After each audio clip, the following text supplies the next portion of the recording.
on, you guys? It's your boy Alex West Collects here, bringing you another figure review. Today we're taking a look at the second half of Legends Series 12. We got the Hot Rod, Rowdy Roddy, Piper, and Kevin Nash. These should be hitting your local Target stores. I personally had the whole wave pre-ordered on Target.com, and per the usual, they always seem to hit the stores first. Funny story with Piper, I actually pre-ordered him. He was one of the few that did ship. It's been in transit for over a week now. My local store had him in stock. Again, tip I'm going to give you guys, check the Target app early in the morning. I saw my local store that said limited availability. Generally, that means they've gotten a case of it.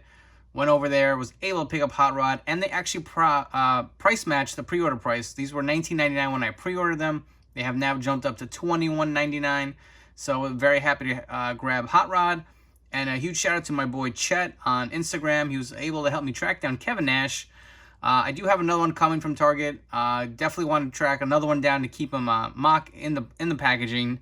Hopefully get signed by Kevin Nash one day. But looks pretty damn cool in the box. You get the beautiful Legends artwork. You got Piper on the front. You got Kevin Nash. I absolutely love the NWO spray paint on the Legends logo. On the sides, you got the image of each at the logo. Same on the other side. On the back, you do have the read-up as well as the other figures in the wave. More spray paint all over the goodness. I absolutely love that. Looks so great in the packaging. Let's come back and we'll get him out of the box. Real quick before we get Kevin Nash out of the packaging, I just kind of wanted to have a side-by-side with Scott Hall and Kevin Nash, the two Legends figures. Love the packaging. Cannot wait to get a Hogan to go with these guys. But I am going to keep this one in box. Again, hopefully I can get that signed by Scott Hall. We'll track down another Nash to pair with it, get a Defender from ringside, and it looks absolutely great. All right, so here we have Piper and Kevin Nash out of the packaging, and we're going to start off with Piper. First, accessories. You get two fisted hands. You also do get this nice cloth shirt. Rowdy Roddy Piper on there. Got that nice new material that Mattel's been using. Velcro's on in the back. Remove the shirt so you get an idea how that looks. More close-up look. I do like the decal. I feel like Mattel usually doesn't have logos that big on shirts. I don't know. Maybe it's just me, but I feel like this is kind of a new trend we're seeing. Same with the Outsider shirt on Nash. But looks really nice. Really clean. Very classic, iconic shirt. And I love that they gave us a cloth kilt. That Hall of Fame figure, a Hall of Champions figure. Oh my God, what a nightmare that was to buckle. So they went back to kind of how the entrance grade figure was. It does not come with a belt, but I guess that's not a big deal. The shirt's going to hang over. If you guys remember, the entrance grade figure kind of had like, looked like a buckle. It was made of cloth and it went around it. Kind of completed the look a little better, but doesn't look bad. Velcro. That is the kilt. Very nice. I do appreciate soft goods accessories. And I know a lot of people did not like this scan. I'm on that train with you guys. I'm not really the greatest fan. I see a resemblance. It's not even so much the face. I think it's the hair. I don't know what it is with the hair. From the side, it looks a little better. If I can track down that John Nada figure, I definitely think I'm going to try to swap the head with a Legends figure. Just feel like that one looks a little better. It looks more like Piper to me. And the hair may be a little shorter than it was around this time frame. But I definitely dig that head a little more. I wish I had the figure in hand. But going through, it's the same body we've seen with Piper. He's had these blue trunks on before. He does have black boots this time with the RP on there. The black knee pads, got the socks. Very simple ring gear for Piper. He does not have double jointed arms, so he does have the pinless joint, but it is single jointed. So I don't know what it is with the Legends figures. They don't seem to quite have the extra added articulation that some of the Elite line figures are getting. But that's a quick look at Piper. I definitely have a few more we'll do in some comparisons later in the video. Now jumping on to Big Sexy. This is the one I was most excited for. I'm a huge NWO mark, obviously. Who wasn't back in the day? And I was a big Nash fan. And getting right into it, accessories. You get a bunch of hands. You get two fisted hands. You get two open mic holding hands. And how great is this? You get a pair of two sweet hands for Big Sexy. Looks so good. So happy to have this. Other accessories. Just like Piper, you get a shirt with a nice decals on it. Even got the little NWO on the side. I remember this shirt when they were doing those promos backstage in the black and white. Just so iconic. I'm happy to have this. Definitely going to need to put one of these shirts on a Scott Hall figure. And we'll remove this real quick. That's how that shirt looks. And you know what? While we're at it, why not? I have a Scott Hall. If you guys want to see what this shirt looks like on haul, we'll do it on camera real quick. Because I know a lot of guys are going to probably try to grab extra shirts to do the same thing. Oh, man. Looks badass already. Didn't even close it yet. That's how it looks like on Scott Hall. Fits him pretty good. Doesn't look too baggy like you would have thought because it is on a bigger figure, a bigger torso for Kevin Nash. But I think that looks pretty good. Moving on. He does come with this removable headband. So it plugs in pretty easily. Doesn't pop off too easily. If you guys remember that last Legend Scott Hall figure, I feel like that bandana was a little loose. But this looks pretty nice. Is removable. Kind of gives him a little bit of that gappage, but not quite as bad as Hall. And I do have that figure here too. So removing, you can see the difference. I mean, they both kind of have that little bit of that big forehead syndrome. I definitely don't like seeing Hall without this bandana. But we'll plug them both back in. You just got to get on the right spot and it'll sit fine. There you go. Looks pretty good. You know, take it or leave it. Some of you guys may not display them with them. Here's one complaint I'm going to have, and it's the head scan to me looks phenomenal. I just think it's printed just slightly off, and I've seen this on a bunch of people's pictures. You can see, like, one side of the goatee is darker than the other. And it looks like his eyes are shifting a little bit towards my left over here. So I don't know if that was misprinted. I've definitely seen some where the beard was fully painted in. But this one, unfortunately, has kind of that half painting. So I don't know if it was misprinted. But this scan is spot on. This is without it. I'm not even going to question. This is the best Kevin Nash scan we've seen between his Diesel figures or any of his other Nash figures. And then the iconic NWO logo. Based kind of on his earlier run. This is, I want to say, around 96, 97. Got the NWO with the red outline and the silver. The beautiful tattoos. One thing I will say, I wish he kind of had bigger arms. Nash was a big guy. I know on his Elite 16 figure, I feel like he had the fatter arms. And, you know, I would swap these out, but then you're going to miss out on the tattoos. So, probably leave it as is. Got the black wrist tape. Take a look around the back. A nice sculpting on the hair as well. And if you've had a Kevin Nash Elite or Diesel, this really follows the same suit. It's the same attire. You got the black. It's got the tassels on the side. Got a little silver painted here. And this figure, I think it actually is on ball joints. Wow, that's pretty nice. So Kevin Nash is finally on ball joints. I don't know. I mean, a lot of the Nash figures that I had, I remember them being really tight for articulation-wise with their legs. And I feel like a lot of people would have the legs snap off. So that is a plus. He is on ball joints. I'm happy to report that. Unfortunately, mine came a little paint splotch, but, you know, this is easily removed with some goof off. But Kevin Nash is a solid looking figure. Let's come back and we'll get into some comparisons. All right, so here we have a few Pipers up for comparison. So on the very left, we have the Hall of Champions figure.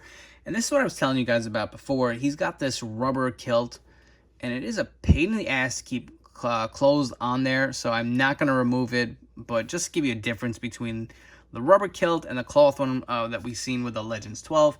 This one's from a Toys R Us 2-pack. I think it came with Cowboy Bob.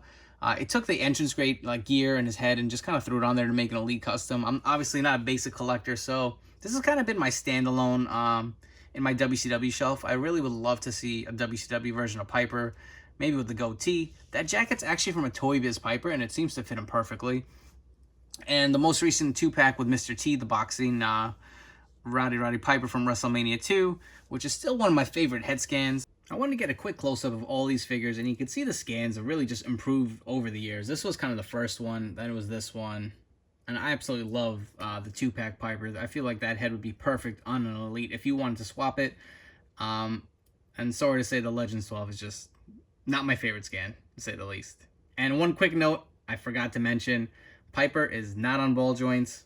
He does have the ratchet joints. In case you were wondering, just wanted to throw that in there.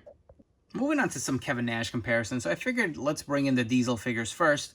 On the very left, we have the Elite 16 Diesel, one of the first Kevin Nash figures that Mattel has ever done. And on the right, I want to say, is that a network spotlight? It's kind of eluding me. I don't remember. I know we did receive this version twice. There was one with just the Diesel on the front on the black singlet.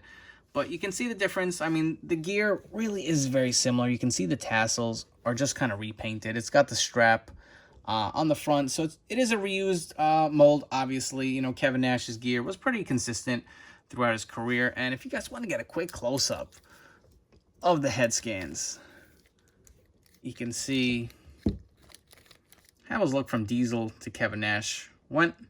Obviously, again, one of the very first Mattel Kevin Nash figures through the years. And moving on to some more NWO Kevin Nash figures. On the very left, we have one of the prize pieces in my collection. I feel like this is extremely hard to come by today. It was extremely hard to come by when he was first released. I don't think anyone knew how awesome this figure was going to be. It was a chase version kind of gimmick where they did half Kevin Nash, half Diesel. Very interesting for the early time in Mattel. And it's a great piece. I absolutely love it. I'm surprised we haven't seen anything kind of re-released since then. We also have, so this is the ringside exclusive Kevin Nash. I did swap out the head. He had that ponytail head. I think this is from a basic. I don't remember which one. I feel like that completed the look a little better. For the longest, this was my favorite Kevin Nash, and I'm going to say probably still is. I mean, I really do like the Elite 16, but to me, this is when he was at the peak of his career. You know, now looking at all these figures, I just realized this one doesn't come with an elbow pad. I don't know if it's accurate to the time. Definitely have a few extras, so I'm definitely going to have to throw that on. It just kind of clicked in my head now that I'm looking on these Kevin Nash figures. And this one was, so this is a custom fix-up. This is the base of the 4-pack from the Nitro Notables. Swap the head out. He had the shorter ponytail head, and that shirt was black and red for the Wolfpack NWO. I torso swapped it, and it looks great. So that's kind of been my ring gear or like street gear Kevin Nash. And I'm surprised we haven't seen any more of these, especially like No Way Out NWO. Like, come on, Mattel, pump these out. But, you know, comparing them with the new Legends 12 figure, they all kind of stand up. I mean, I really like them all. There's not one that is significantly higher on my list. They're all pretty close. I think this probably is my favorite Kevin Nash figure that I own. This is tough. I'm going to say Elite 16 probably number 2, and the newest one is probably 3rd on my list, followed by that one. But not to say this is a bad figure. I absolutely love it. And just like I was saying before, you can see the bigger arms. Let's see if I can get them side by side. You can see the bigger arms on Nash. I really would have preferred they put that on this figure. That's probably my only gripe. But, I mean, the head scan on this new figure is awesome. And speaking of head scans, I figured it'd be kind of cool to have all the Diesel and Nash figures lined up side by side, just to give you an idea of the scans and the progressions throughout the years. And I think without a shadow of a doubt, the Legends Series 12 captures the best likeness of Kevin Nash out of all these figures. And not to say that the other ones are bad. Maybe this Diesel one, honestly, is not my favorite. But, you know, this new one really takes the cake as far as the head scans go. And I can't wait to see what they do with that Ultimate figure come with the new Gen Arena. To see if the likeness on that Diesel figure is, you know, a little better in hand than some of these. But that's a look at your Nash comparisons. And what kind of review would this be if I didn't bring in the original founding members of the New World Order? We have the Elite 51 Scott Hall and the greatest figure of all time, in my opinion, the Ultimate Edition Series 7 Hollywood Hulk Hogan. But wait, there's more. But before we go there, if you guys haven't already, please make sure to hit that like and subscribe button down below. I really do appreciate each and every single one of you checking out these reviews. I hope you enjoy the content I'm putting out. It really is a lot of work, and it means a lot when I get some nice feedback from you guys as far as what you like and what you don't like. So feel free to drop a comment down below and let me know what you want to see more of, what you want to see less of. But wrapping up here, I thought it'd be kind of cool to bring in the rest of the figures from Legend Series 12. I did just recently post a video review of Junkyard Dog and Billy Gunn, which is up and live on my YouTube channel. If you guys haven't checked it out, please do. But I'm going to say this has definitely been one of the better Legend sets. I feel like there's generally always one that nobody really wants. I hate to say it, like Bobby Heenan, Nikolai Volkov. I don't think Junkyard Dog fits that mold. I feel like he is definitely more popular than those figures, and he looks pretty damn good. But as far as this review goes with Piper and Nash, I'm going to highly recommend both. And listen, you can't go wrong with a Rowdy Piper figure. He's so iconic. Any version you have of him is going to pop on your shelf. Is this my favorite Piper? Probably not. And I think the glaring gripe that I'm going to speak to is the head scan. It just doesn't look that good. And I want to say it's more the hair than the actual face scan. That's my personal opinion. I think I am going to try to track down that John Nada figure and from the Hollywood Elite line, which is exclusive to Walmart. and swap it on this figure. I think that's going to make it look 100 times better. And as far as Kevin Nash, my God, this figure is so good. And let me give you a tip with Nash figures. I feel like people sleep on them. They come out, they're in stores, they're maybe not the easiest to find at first, but eventually they'll sit on the shelf for a little bit. They'll sell out, and then before you know it, his figures jump to like $100. So me personally, I'm going to grab a few. I like to have another figure just to display for figure photography. You know, the joints get loose, or, you know, get some paint wear or whatnot. So that'll be part of my like kind of play, figure photography. I'm going to have one on display with the vest. I mean, I like the shirt, which means I'm probably going to have to get another one. I'll display one as is with a vest, one with a shirt to go with my Scott Hall, the Outsider shirt. And I definitely want another one to keep mock. So I'm highly recommending it. I think that this figure is a 10 out of 10. No real gripes. I mean, I add the elbow pad. That's something very minor. The arms could have been a little bigger, double jointed elbows, but who's complaining, man? This figure looks phenomenal. And if we want to do a quick rating system of the figures in the wave, I'm going to go number 1, Kevin Nash. Number 2, Billy Gunn. Number 3, Roddy Piper. And number 4, Junkyard Dog. And, you know, I did want to follow up on something. If you guys didn't watch my review of Billy Gunn, I did say I wanted to get another, maybe swap the head. So that's exactly what I did. I went back to my local Target. I picked up another Billy Gunn, and I swapped it on the Elite 27, and it looks great. Let me remove this shirt real quick. I know, I can't stop talking. This has been a long review, guys. Thanks for sticking around. But that's Billy Gunn. Looks great. Love the head scan. This has been a solid set. Definitely go grab them if you can find them at your Target store. I'm sure they will eventually trickle out. Keep checking that Target app. Thank you for checking this review, and I'll catch you guys later.